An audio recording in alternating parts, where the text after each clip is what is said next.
The T-Wolves win a wild one in their first game without Karl Anthony-Towns tonight versus the Pacers, 113-111. I got the expert, Jack Borman. He's going to help us break it all down. It's all coming up next on the Locked On Wolves POSTCAST.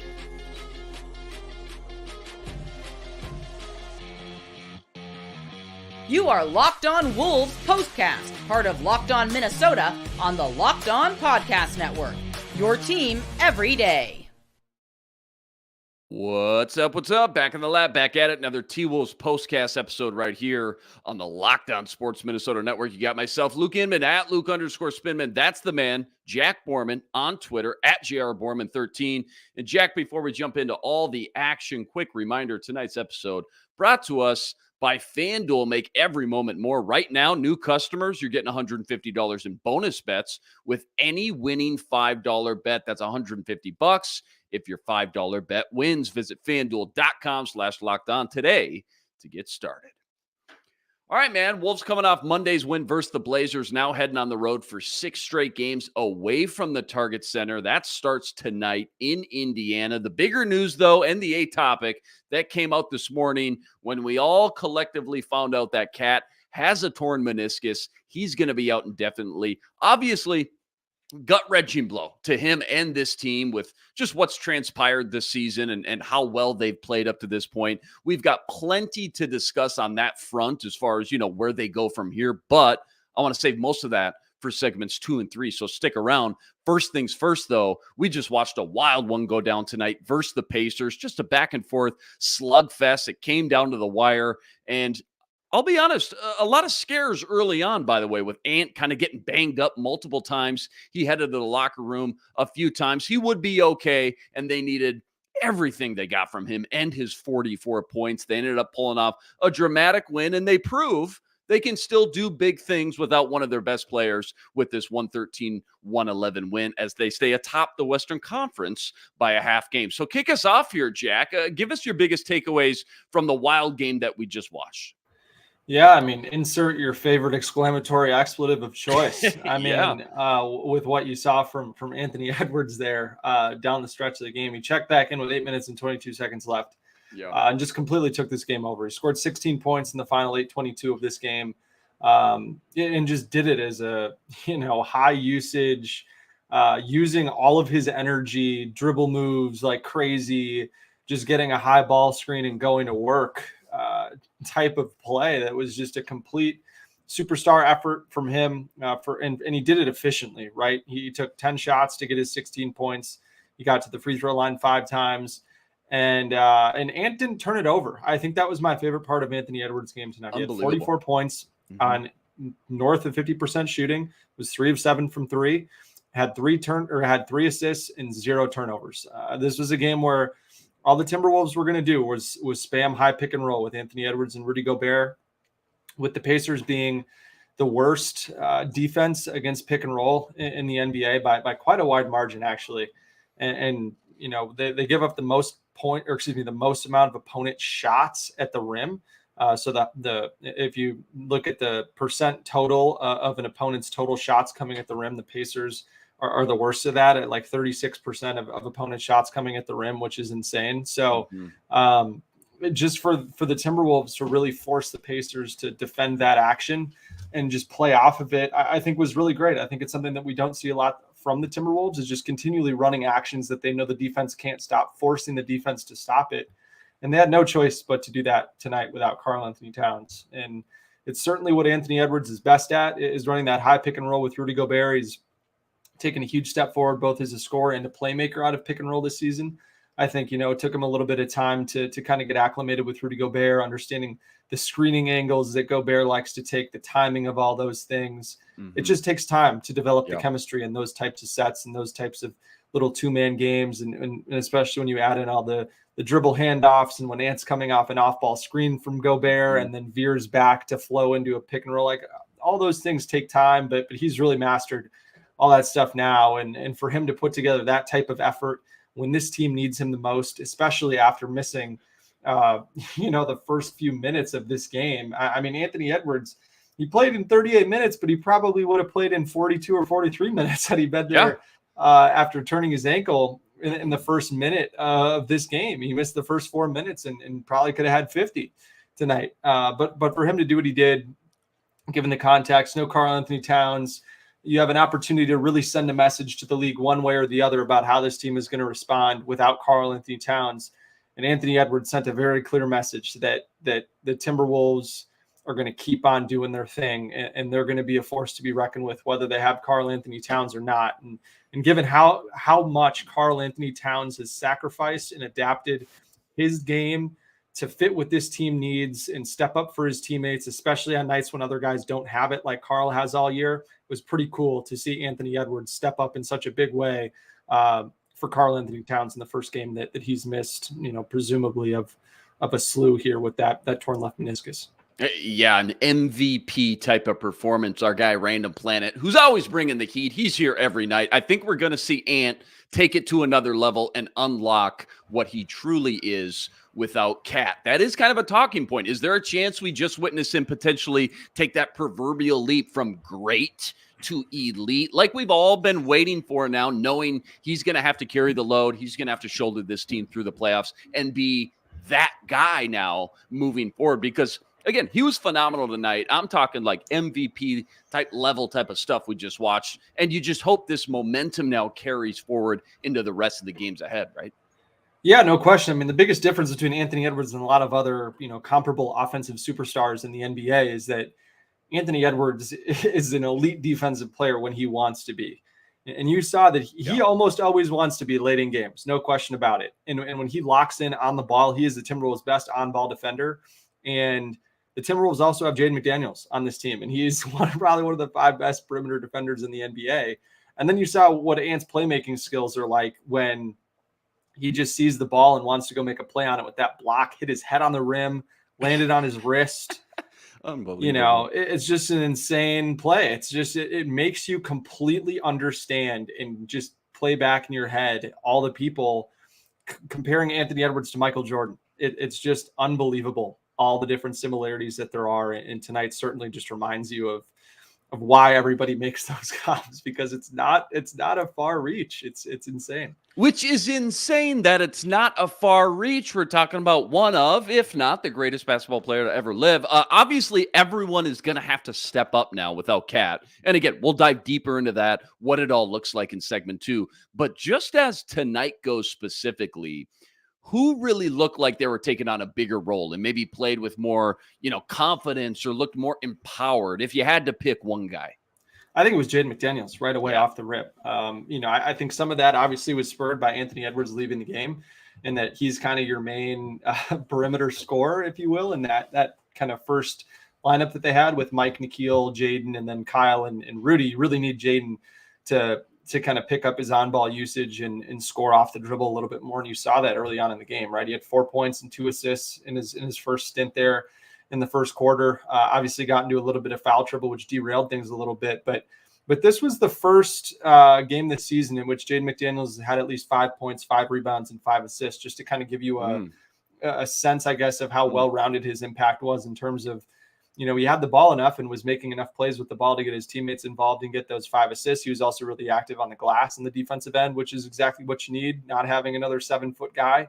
And then too, right, it was really efficient scoring the ball. He had, what do you have here? He had 11 points on 4 of 7 shooting. And again, probably would have had more than 7 shots if he played another 10 minutes in this game, which he would have if he wasn't in foul trouble. So I certainly think that you could have gotten Jaden McDaniels in there a little bit earlier to start the fourth quarter to get Naz Reid out of the game, so that you could then close with Naz Reid and just allow Jaden to kind of get a little bit more of a scoring on-ramp a little bit for him, just considering that first lineup that the Wolves trotted out there in the fourth quarter with Mike Conley, TJ Warren, Kyle Anderson, Naz Reid, and Rudy Gobert, and just didn't have a whole lot of juice off the dribble, especially from the perimeter. And I think it would have been a good call to get Jaden in there earlier to try to build up some more of that confidence so you could close the game with Naz Reid over Kyle Anderson. But it didn't work out that way. And, I still think that Jaden's got to be really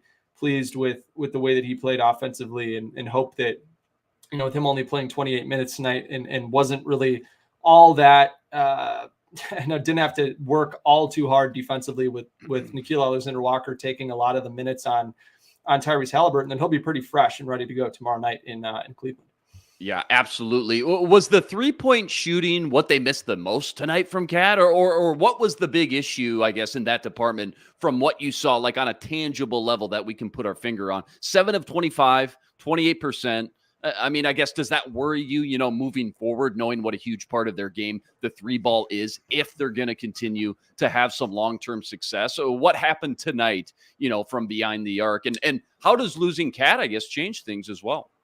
Yeah, I think the guys just missed shots. I think they generated a lot of clean looks. When you run a bunch of high spread pick and roll, you're going to create more corner 3-point opportunities, especially against a team that really struggles to defend on the perimeter and is going to be in rotation for a lot of the game. Mm-hmm. I thought a lot of the 25 looks that they had were clean looks. The 25 attempts is certainly a mark that you'd like to see them improve. I obviously think that you're certainly going to miss Karl Anthony-Towns 3-point shooting, but the thing about Karl Anthony-Towns is he doesn't shoot all that many threes. He only takes 5 of them a game.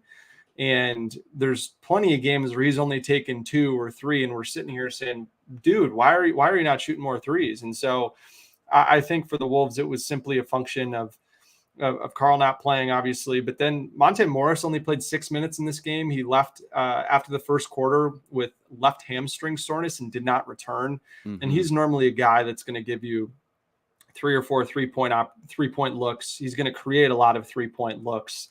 And Jaden only took 1 3. He's normally good for 3 or 4.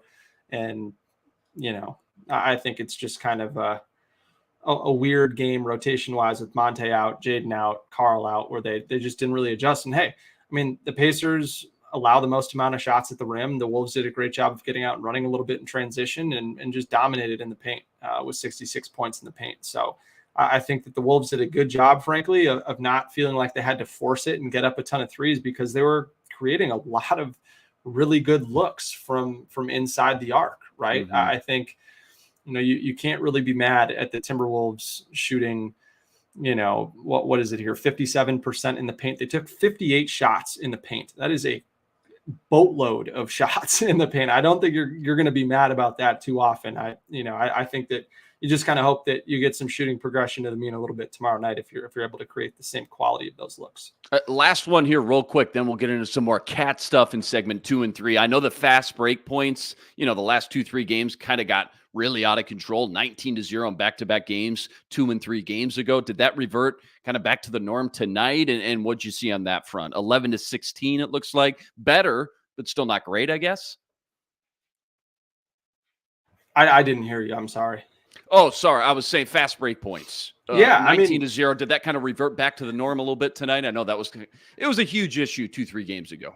Yeah, no question. I mean, the Timberwolves had 8 fast break points in the first quarter and a half of this game. They had 7 in the previous 3 combined. So they certainly got out and ran a little bit more once they got stops, especially early in the game. I think that that's something that they're going to try to do as a way to be able to replace Karl. Some of what Karl Anthony-Towns can do is that they're not going to run very much with the 2 center construct. But I think when you get a guy like Kyle Anderson replacing Karl Anthony-Towns, he's a great guy grabbing and going, or grabbing it and taking one dribble and firing an outlet pass up the court. Much better than Karl Anthony-Towns is at that. And, especially when you've got lineups like Nickeil Alexander-Walker is going to play more minutes. Naz Reid's going to play more minutes.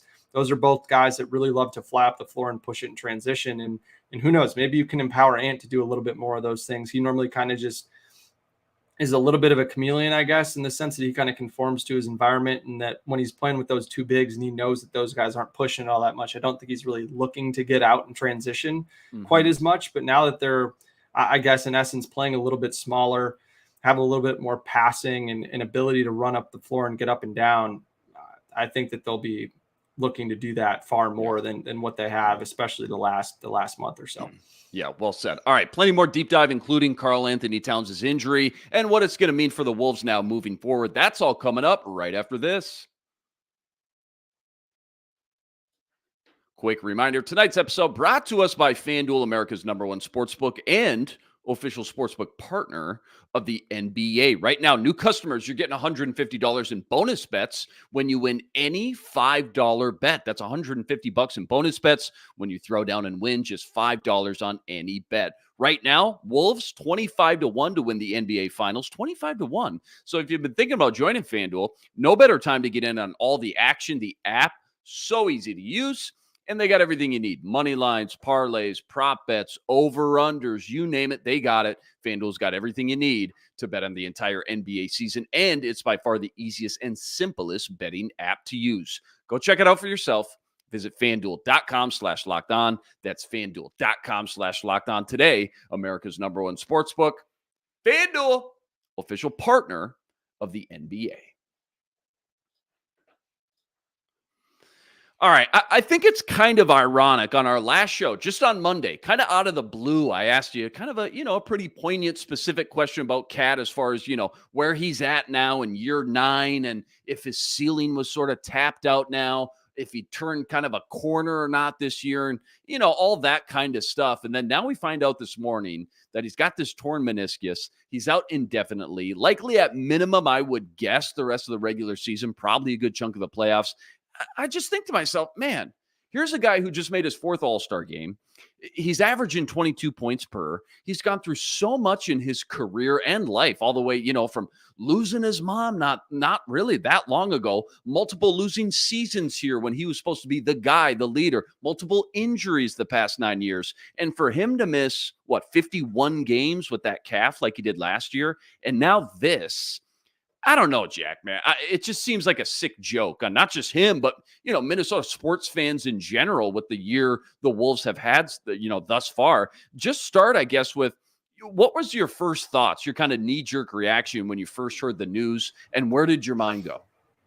Yeah, I think, we all live with that scar tissue every single day. And I think that the fact that we've gotten to this point in the season without some type of shoe dropping, I think I've just carried myself with an anxiety almost every day for the last couple months here, just waiting for something to happen, because you just feel like that something is going to happen, because it seemingly always does.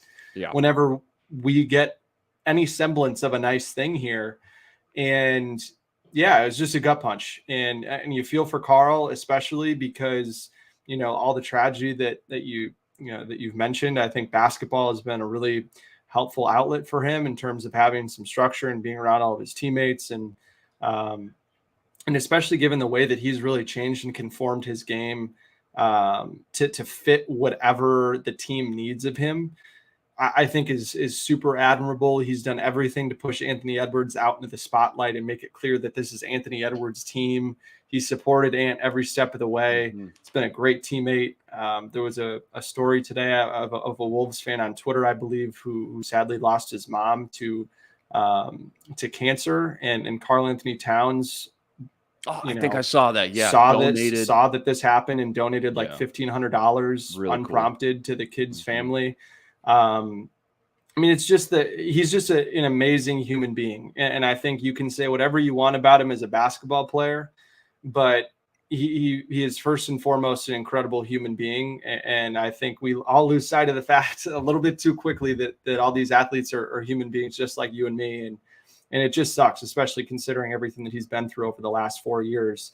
But yeah, on the floor, the unfortunate reality is that the Timberwolves, in a sense, have a lot of experience playing without Karl Anthony-Towns. He missed 52 consecutive games last season with that grade 3 calf strain.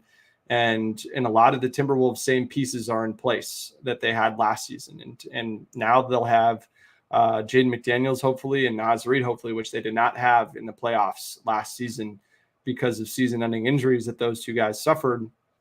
So they're even better equipped this year to make up for a Karl Anthony-Towns absence than they were last season. But a little bit of optimism on the Karl Anthony-Towns front. Adrian Wojnarowski threw a lot of cold water on the idea that Towns would be out for the rest of the season. Oh, that's good. This morning, he said that he used the term "if any" to describe how much time Karl Anthony-Towns would miss as a result of this meniscus injury. It's pretty clear he didn't play tonight. He's not going to play tomorrow. He's not with the team, I don't think. We didn't see him on the bench. Yeah. So, but yeah, man. What do you think? Really what do you think, knowing what you know about, torn meniscus? Usually a 4 to 6, and that's after surgery? I think it all depends. I think that, you can get it trimmed, I think, which is something that we've seen. We saw Jimmy Butler do that with like 20 games left in the season. The 1 year the Wolves were really good. Yeah. And he came back before the end of the regular season, and he didn't have all that many issues with his knee long-term. That's kind of the play there, is if you get it trimmed, you have the smaller procedure, you can get back quicker, but the long-term prospects of playing pain-free or not having smaller recurring injuries is, the risk of that is much higher. And you could get it repaired, fully repaired, which is, I think, 3 to 4 months from what I've read. So that would take him out for the rest of the season, obviously, but really wouldn't put in jeopardy his future. I don't think of having all these little, flare-ups. And, there's also a non-surgical option where if the tear really isn't all that bad, or it's a small tear, you're able to rehab it without surgery. And it could, in essence, be a little bit of a pain tolerance thing.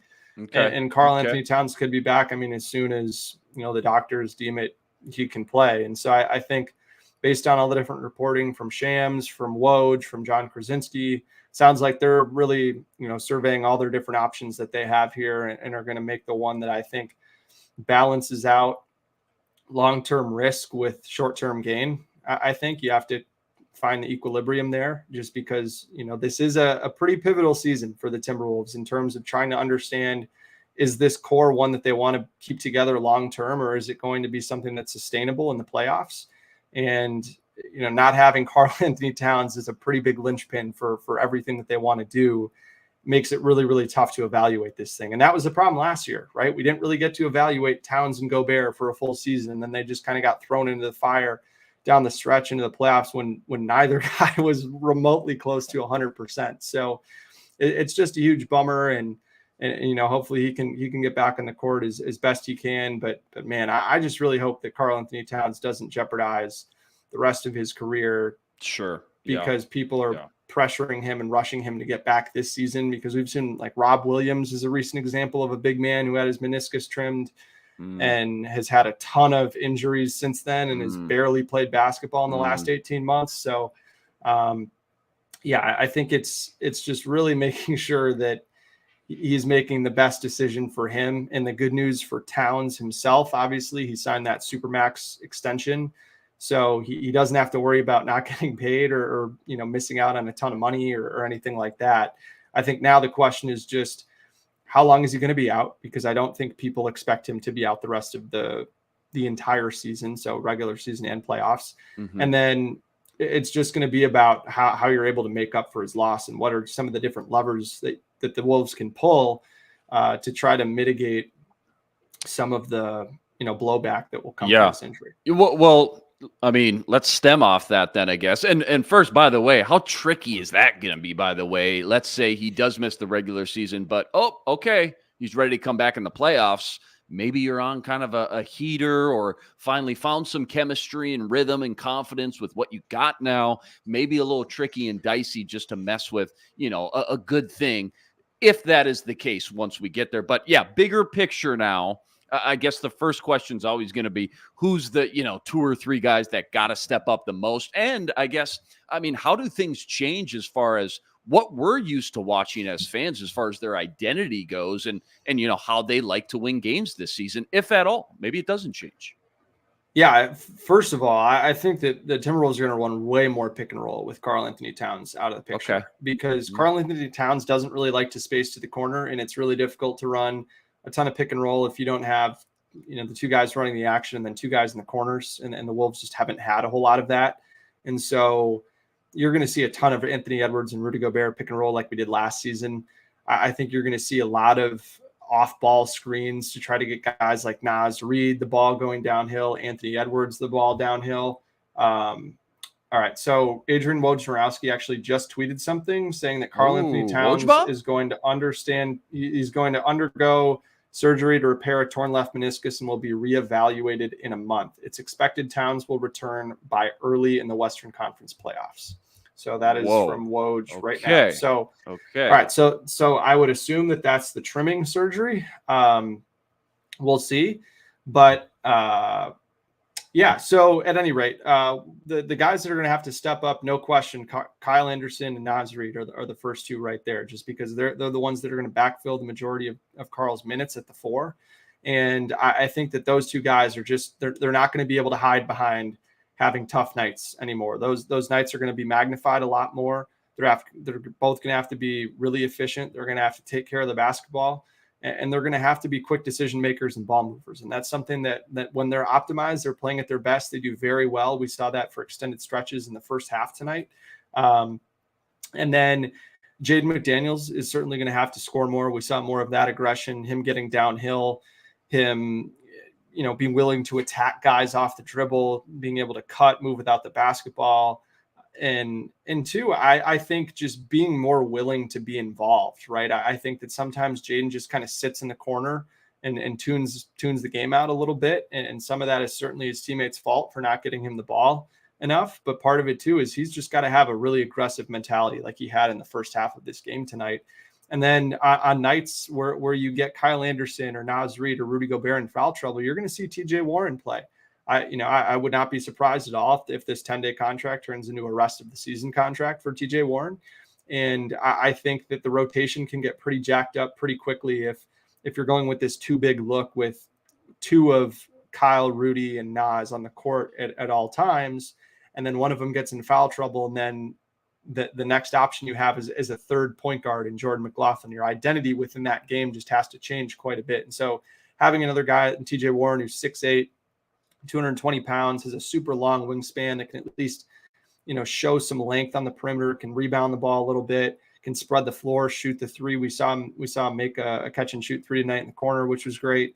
And he's a guy who can attack off the catch too. So I think that he's just going to be another kind of big wing, small ball five for 1 or 2 minutes here and there type of guy that you can throw in if your rotation gets jacked up a little bit. But then you saw with Monte Morris getting hurt tonight that the rotation can get trickier a lot, more quickly than it does when Karl Anthony-Towns is out there. And so I think the Wolves really got stretched to the limit in terms of how many guys they can have out or in foul trouble or injured or whatever the case may be.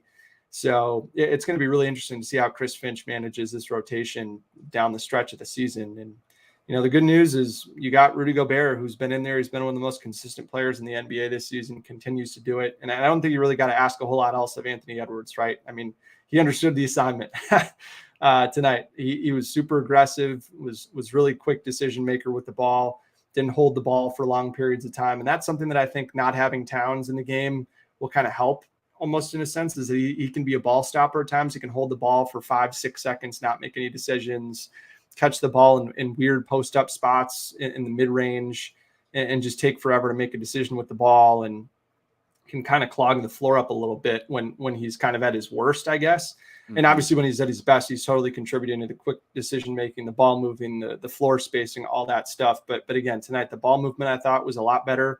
And the Timberwolves were able to get out and run a little bit, which was important too. So you've got all these different levers I just laid out that you can pull, and guys that you're going to lean on more. But at the end of the day, it's a make or miss league. You got to make shots. And the Timberwolves thankfully had a guy that helped them make enough of them on an off shooting night.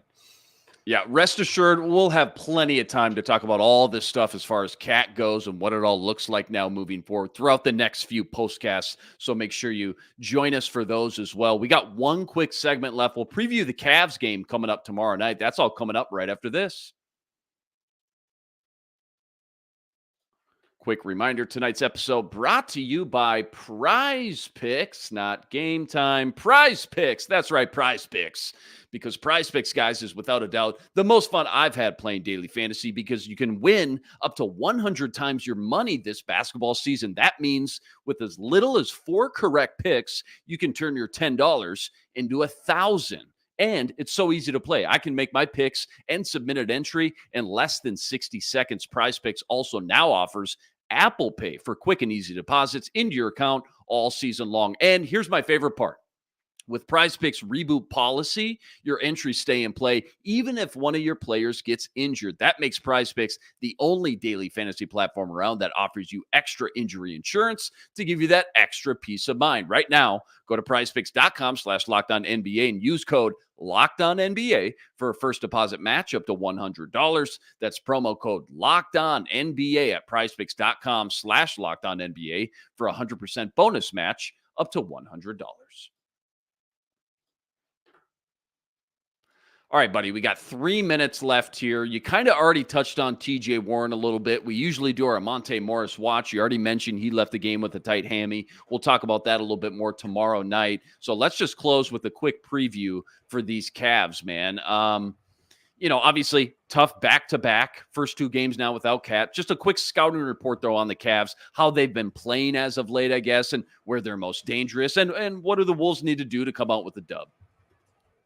Yeah, I think the Wolves just really need to play the way that they played tonight in terms of being willing to share the ball and get off of it. I mean, this is a Cavs team that also has a 2-big construct with Evan Mobley and Jarrett Allen in the front court, 2 guys that are really aggressive, great rim protectors, really rangy, long, can make a lot of plays. But I don't think Evan Mobley's going to play. He sprained his ankle, and Donovan Mitchell got a PRP injection in his knee and is also not going to play. So they're down 2 of their probably 3 best players. And they're really going to, I think, be pushed in terms of their bench. Their bench has really struggled over the last 10 games to score. Now more of those bench guys are being, thrust into having to play bigger minutes. And I think they're going to really struggle to score the ball against the Timberwolves. And they've got a really small point guard in Darius Garland, who's only 6'1" or 6'2".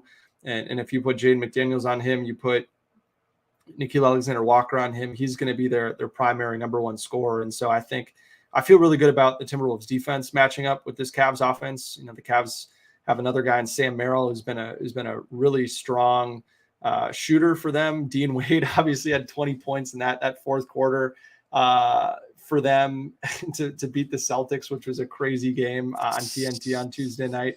But yeah, I think that Cleveland's really going to struggle to score the ball. And again, it's another situation where I think the Wolves are going to put everybody and their mama in pick and roll and force them to stop Anthony Edwards coming around screens. And I just don't know how well it's going to work. And the good news then is that when Jarrett Allen is not on the floor, they're going to be playing small, and Naz Reid should have a really good opportunity to be able to score inside. And you got to like their chances, right? I mean, they're playing Damian Jones as a backup 5, hasn't played a whole lot for them.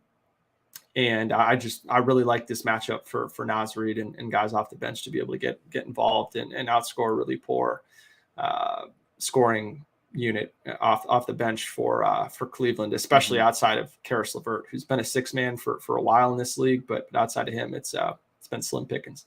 Yeah, it's going to be interesting and a lot of fun to watch this. Again, new look Wolves now as they adjust without Karl Anthony-Towns. Again, we'll talk plenty more about that on the next upcoming postcast, so make sure you join us then. Well done tonight, my man. As always, Wolves prove they can still win without Karl Anthony-Towns. 113-111 over the Pacers tonight. Their 6th straight win, by the way, over Indiana. 5 more road games to go now. They'll keep that going with Cleveland tomorrow night on this back-to-back. Tip-off for that one, 6:30 p.m. Central Standard Time. As always, huge shout-out to everyone that joined us on the stream. You guys are awesome. You got the knowledge, passion, energy. You guys got it all. Rest assured, we'll be back each and every night, same time, same place, right here to break it all down. Quick reminder, got to go check out all of Jack's work on Twitter, at JRBorman13. And make sure you check out him on the basketball party with the entire crew each and every Wednesday. Sam Ekstrom hosting, Gophers legend Ron Johnson, Carol Evans, Reggie Wilson. Give us a quick tease. What did you guys talk about? What was the A topic on yesterday's episode? Yeah, yesterday Ron and Reggie got in a little bit of a beef over Reggie's Lakers. Over we talked a lot about who we wanted the Wolves to match up with in the first round, and we talked a little bit about just what a weird week it was for Anthony Edwards. A lot of just odd things happened when you think about I personally fully supported him leaving at halftime to go and be there with his girlfriend for the birth of his child, but you had that, and you had the first of what seems like 5 major injuries he's had in the last week. Left early, came back, was late for tip-off. Just some weird stuff going on, man. Just some weird stuff. So we like talked a a little full bit about moon that going too. on in Ant's world or something. Yeah. Just goofy so, stuff. And clearly, in case anyone was wondering, he's just fine. He showed tonight. He's just fine. Absolutely. Yeah. Remember, too, Ben Beacon, he's going to be talking about all that stuff as well. He's always ripping it up over on the Locked On Wolves podcast each and every day as well. That'll do it for us tonight. He's Jack Borman. I'm Luke Inman on Twitter, at Luke_Spinman. Until next time, signing out.